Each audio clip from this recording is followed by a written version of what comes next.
Qala inni abdullah atani alkitaba wa ja'alani nabiyya wa ja'alani mubarakan aynama kuntu wa awsani bis-salati waz-zakati ma dumtu hayya wa barran biwalidati wa lam yaj'al jabbaran shaqiyya wassalamu alayya yawma wulidtu wa yawma amutu wa yawma ub'atsu hayya.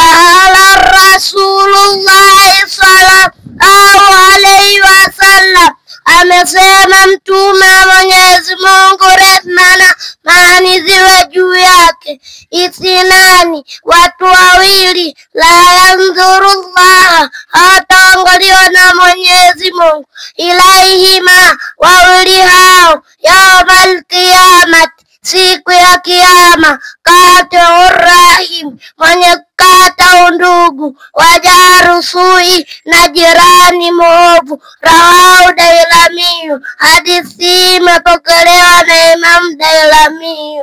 Qala Rasulullah sallallahu alayhi wasallam, amesema Mtume Mwenyezi Mungu, rehma na amani ziwe juu yake, ahabbul amali, bora matendo, ila Allahi, kwa Mwenyezi Mungu, baada al-faraizi, baada ya faradhi, idkhalu sururi, kuleta furaha, ala al-muslimin, juu ya kila Muislam.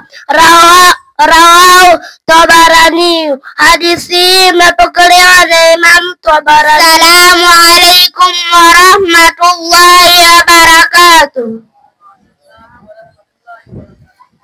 Qala Rasulullah sallallahu alayhi wasallam, amesema mjumbe wa Mwenyezi Mungu, rehma na amani ziwe juu yake, abridu ta'ama, pozeni chakula chenu, fa innal harra, hakika chakula cha moto, la barakata fihi, hakina baraka ndani yake. Rawahu Dailami, hadithi imepokelewa na Imam Dailami, rehma na amani ziwe juu yake. Man hasana faisa min, mwenye kutoa dasi katika sisi, yoyote mwenye kuleta sifa ambazo basi huyo si katika sisi. Assalamu alaykum wa rahmatullahi wa barakatuh. Alhamdulillahi rabbil alamin, wa salatu wa salamu ala Rasulullah sallallahu alayhi wasallam.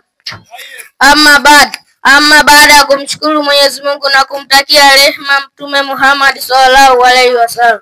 Al-hadith, qala Rasulullah sallallahu alayhi wasallam, amesema Mtume Muhammad, rehma na amani ziwe juu yake, ayatul munafiki thalatha, alama za mtu mnafiki ni tatu. Idha hadasa kadhaba, akizungumza usema uongo. Wa idha wa'ada akhlafa, akitoa ahadi atimizi. Wa idha utum minahan, na akiaminiwa ufanya hiana. Rawahu Bukhari, hadithi imepokelewa na Imam Bukhari. Ndugu zangu Waislamu, tunatakiwa tuwe wa kweli na waaminifu ili tusiingie kwenye kundi la wanafiki. Assalamu alaykum wa rahmatullahi wa barakatuh.